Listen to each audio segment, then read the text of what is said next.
기도하겠습니다. 하나님 감사드립니다. 하나님, 우리의 마음이 하나님의 말씀이, 하나님의 뜻이, 성령의 역사심이, 하나님의 은혜와 사랑이 가득 채워져서 우리 마음에서 나오는 모든 것들이 선한 역사가 되도록 하나님, 우리가 또 비워지고 깨끗하게 하나님 앞에 드려지게 하여 주시옵소서. 하나님, 우리 성도님들 통해서, 우리 교회를 통해서 정말 어렵고 힘든 사람들이 소망을 찾고 정말 예수 그리스도를 만나고 바랄 수 있는 귀하고 복된 역사들 있을 줄 믿사오며, 오늘도 이 말씀을 통해서 우리 가운데 선한 역사를 이루실 우리 주 예수 그리스도의 이름으로 간절히 기도하옵나이다. 아멘. 하나님 말씀 나누겠습니다. 신약성경 누가복음 6장 43절로 45절 합독하도록 하겠습니다. 못된 열매 맺는 좋은 나무가 없고 또 좋은 열매 맺는 못된 나무가 없느니라. 나무는 각각 그 열매로 아나니 가시나무에서 무화과를 또는 찔레에서 포도를 따지 못하느니라. 선한 사람은 마음에 쌓은 선에서 선을 내고 악한 자는 그 쌓은 악에서 악을 내나니 이는 마음에 가득한 것을 입으로 말함이니라. 아멘. 누가복음 6장 43절로 45절 본문으로 마음 내키는 대로 할 때가 진짜다. 마음 내키는 대로 할 때가 진짜다 라는 제목으로 말씀 은혜 나누도록 하겠습니다. 이 사람이 선한 사람인지 악한 사람인지 우리가 언제 알 수 있습니까? 우리가 전 정말 아쉬움과 안타까움이 있는 게 이겁니다. 교회 다니는 분이라면, 적어도 우리 교회를 다니는 분이라면 믿을 수 있습니다 라고 말해야 되는데, 참 지금 우리가 처한 상황과 현실들이 그렇지 않은 것 같습니다. 세상에 교회 안에서도 자리 차지하려고 하고, 그것을 위해서 어떤 자신의 목적을 달성하기 위해서 없는 이야기도 함부로 지어내고, 또 험담하고 시기 질투하고 분열을 시키고, 이러한 일들도 정말 교회 안에서 있어서도 안 되는 그러한 일들이 끊임없이 일어납니다. 정말 우리 교회는 하나님의 은혜인 것 같습니다. 하나님 은혜 가운데 어렵고 힘들지만 우리가 지금 이 상황을 통해 하나가 되어서 정말 하나님 앞에 기도하고 있고요. 우리 교회 공동체가 정말 다가오는 2021년이 정말 하나님의 부흥의 역사로 기대가 되고 또 소망을 갖게 하는 그러한 역사 가운데 있다고 저는 믿고 생각합니다. 우리는 분별이 필요합니다. 특히 저는 이게 두 딸들이 있어갖고 이 두 딸들이 뭐 믿음의 배우자 만나게 했죠. 본인들이 사랑하는 사람, 서로 사랑하는 그 존재를 만나게 했죠. 근데 또 부모로서, 아버지로서 또 보는 그 분별이 있지 않습니까? 여자가 보는 눈이 있고 또 남자가 보는 눈이 있고 또 아버지가 보는 눈이 있고 어머니가 보는 눈이 있고 뭐 다 다르더라고요. 그래, 참 분별이 필요한 것 같아요. 이 분별을 잘못하면 그 분별의 후유증, 이건 제가 그냥 붙인 건데, 분별의 후유증은 정말 심각합니다. 자칫 잘못해서 사람을 잘못 분별해서 전혀 신뢰할 수 없고 믿지 못할 사람인데 어떤 일을 맡겼을 때, 특히 교회 공동체는요, 사람 잘못 세우면요, 그 사람 하나 때문에 교회 공동체가 어려움을 당하는 일들이 비일비재합니다. 교회 공동체는 이 악에 대한 분별과 어둠의 영, 미혹의 영에 대한 이 싸움에서 우린 깨어 있어야 됩니다. 그래서 분별이 필요한 것입니다. 그 분별의 기준이 뭐 돈을 가졌느냐 못 가졌네, 사회적 명성이 있냐 없냐, 지식이 있냐 없냐, 이런 기준이 아니라 그 마음에 선한 것이 있느냐 없느냐, 예수가 있느냐 없느냐, 바로 이러한 것들이 중요하다고 저는 믿습니다. 우리가 도대체 어떻게 하면 이 사람이 선한 사람인지 악한 사람인지 분별할 수 있을까요? 오늘 설교의 제목처럼 그 사람이 마음 가는 대로 할 때를 지켜보시면 됩니다. 어떻게 분별하자고요? 그 사람이 마음 가는 대로 할 때를 지켜보라는 것입니다. 거짓과 위선으로 아닌 척 할 수 있어요. 막 앞에서는 나를 위하는 척하고 막 아닌 척 할 수 있어요. 에덴 동산에서 뱀 사단이 하와에게 그랬던 것처럼 정작 나를 망하게 하고 나를 죽게 하는 길임에도 불구하고 나를 위하는 것처럼 위장해서 접근할 수도 있어요. 사기꾼들이 그럽니다. 미혹의 영들이 그럽니다. 거짓 그리스도들이 그럽니다. 오늘 이런 상황에서 우리가 어떻게 분별할 거냐? 그 사람이 이제 무장해제됐을 때, 마음 내키는 대로 할 때 선이 나오는 사람이냐 악이 나오는 사람이냐 그걸 보셔야 돼요. 우리 본문 43절 합독하겠습니다. 못된 열매 맺는 좋은 나무가 없고 또 좋은 열매 맺는 못된 나무가 없느니라. 아멘. 예수님은 못된 열매 맺는 좋은 나무가 없고 좋은 열매 맺는 못된 나무가 없다고 하셨습니다. 당연한 말씀입니다. 오늘 문맥을 보면 그게 뭐냐? 자신의 눈 속에 있는 들보는 보지 못하면서 형제 눈 속에 있는 티를 빼내겠다고 하는 사람, 그런 사람을 의미하게 했죠. 이 사람이 못된 열매 맺는 못된 나무입니다. 그런데 이 못된 열매가 왜 못된 나무가 됐냐? 왜 아름다운 열매를 맺지 못하느냐? 나무가 못됐기 때문이라는 거죠. 그럼 그 나무가 못되다는 게 뭐냐? 본문 44절로 45절 마음의 문제라는 겁니다. 자, 합독합니다. 나무는 각각 그 열매로 아나니 가시나무에서 무화과를 또는 찔레에서 포도를 따지 못하느니라. 선한 사람은 마음에 쌓은 선에서 선을 내고 악한 자는 그 쌓은 악에서 악을 내나니 이는 마음에 가득한 것을 입으로 말함이니라. 아멘. 선한 사람은 마음에 쌓은 선에서 무엇을 냅니까? 선을 내고, 악한 사람은 마음에 쌓은 악에서 악을 내고 입으로 악을 말해요. 그러니까 우리가 이 사람이 선한 사람이냐 악한 사람이냐 언제냐? 무장해제 안 했을 때는 몰라요. 다 선한 사람처럼 보여요. 누가 나 악한 사람이라고 광고합니까?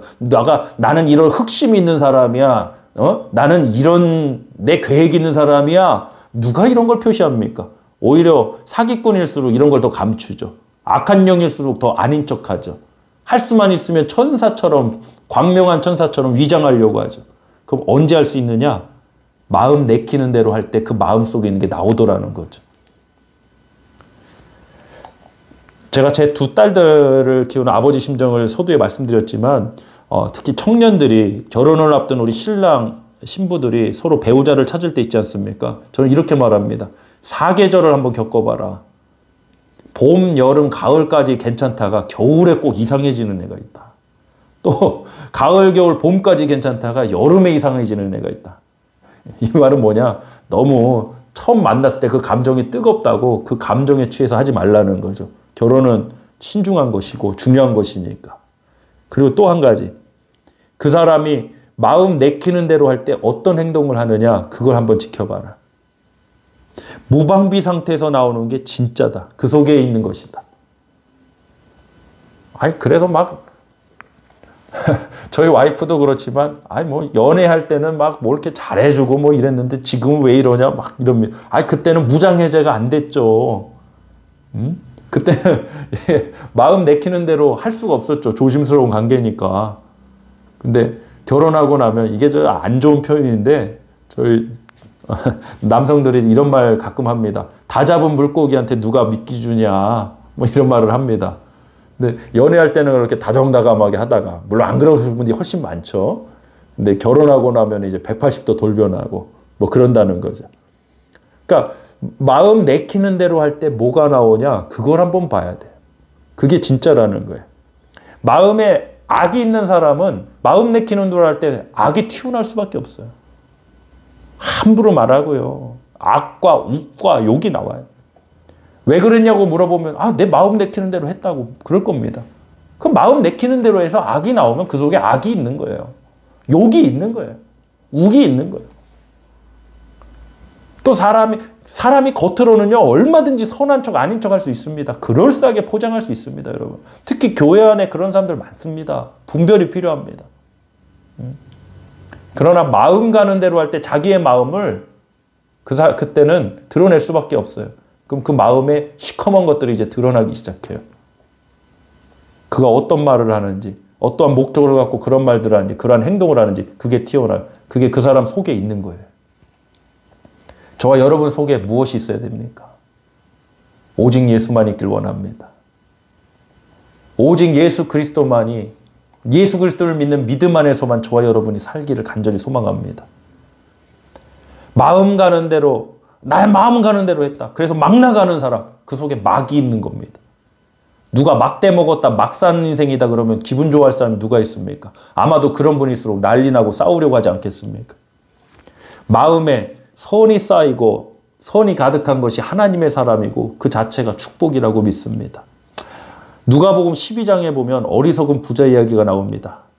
재물을 쌓을 곳이 없어서 곡간을 헐고 더 크게 짓고 재물을 많이 쌓아두었습니다. 재물을 많이 쌓는 거 뭐 나쁜 일 아닙니다. 근데 뭐냐? 많이 쌓은 그 재물을 통해서 이렇게 말합니다. 내 영혼아 평안히 먹고 마시고 쉬자. 즐기자. 근데 주님이 이렇게 하신다고 그랬죠. 어리석은 사람아. 오늘 밤에 네 영혼을 도로 찾을 텐데 그러면 네가 예비한 것이 네가 쌓아놓은 것이 누구의 것이 되겠느냐. 네 것이 아니라는 거죠. 사랑하는 성도 여러분. 곡식 쌓아둘 것이 없을 정도로 물질을 많이 쌓기를 원하는데 내 마음에는 무엇이 쌓이고 있습니까? 내 마음에 무엇이 쌓이고 있는지, 내 마음에 지금 무엇이 저축되고 있는지 스스로도 알 수 있어요. 언제? 내 마음 가는 대로 할 때 내가 어떤 행동을 하는가. 마음 가는 대로 할 때 어려운 이웃들을 돕고 섬기고 화합하려고 하고 어떻게든 용서하고 그 마음 내키는 대로 할 때 그분 안에, 그 마음 안에 선이 있는 거예요. 하나님의 은혜가 있는 거예요. 십자가가 있는 거예요. 근데 마음 내키는 대로 할 때 어둠의 말이 나오고 회방의 말이 나오고 분열의 말이 나오고 그 속에는 악이 가득 차 있는 거예요. 사랑하는 성도 여러분, 저와 여러분 마음 내키는 대로 할 때 우리 마음에서 나오는 것이 선한 역사 되기를 간절히 소망합니다.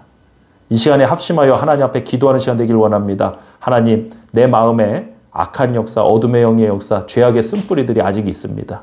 이 모든 것들이 다 제거되고 이 마음에 선이 쌓이기를 원합니다. 하나님의 말씀이 쌓이길 원합니다. 그래서 마음 내키는 대로 우리가 행동을 할 때 정말 주님의 심정이 나오게 해주시고 주님의 말씀이 나와서 많은 영혼들을 살리는 역사가 되게 해달라고. 분열에 앞장서는 자가 아니라 다툼의 자리에 있는 자가 아니라 시기 질투하는 그 말이 아니라 영혼을 살리는 이 마음에서 그러한 것들이 쌓이게 해달라고 이 시간 합심하여 기도하도록 하겠습니다. 할렐루야. 하나님 아버지 감사드립니다. 우리 마음에 쌓은 것이 악한 역사가 되지 않아야 될 줄 믿습니다. 악한 역사, 어둠의 역사들이 있다면 이 시간 다 예수 그리스도 십자가의 보혈로 제거하여 주시고 이 마음에 선한 역사들, 하나님의 말씀의 역사들이 쌓여지게 하여 주시옵소서. 하나님, 무엇보다도 우리가 이 마음에 무엇이 쌓였는지 어떻게 알 것인가 라는 말씀을 통해서 오늘 은혜 나눴습니다. 먼저 나 스스로를 돌아보는 시간 되길 원합니다. 내가 마음 내키는 대로 행동했을 때 우리가 주일날 적어도 교회 예배 현장에서는 우리가 다 신앙인, 우리가 다 하나님을 열심히 믿고 다 섬김의 자리에 있는 모습이 보이지만 정작 아무도 보지 않을 때 나의 모습은 무엇인지, 내 마음 내키는 대로 할 때 이 마음에서 어떤 역사가 나오는지, 거짓된 역사가 나오는지, 아니면 어둠의 말이 나오는지, 아니면 어떠한 시기, 질투, 탐심이 나오는지, 하나님 어둠의 역사들은 이 시간 예수의 이름을 선포할 때 다 떠나가게 해주시고, 아버지 이 마음에서 예수의 복음이 나오게 해주시고 선한 역사가 나오게 해주시고 교회를 살리고 영혼을 살리는 역사들만 나올 수 있도록 우리를 변화시키고 새로워지게 하여 주시옵소서. 오늘도 우리 모두 가운데 은혜를 주시고 함께 하신 은혜에 감사드리며 우리 주 예수 그리스도의 이름으로 축복하며 기도하옵나이다. 아멘.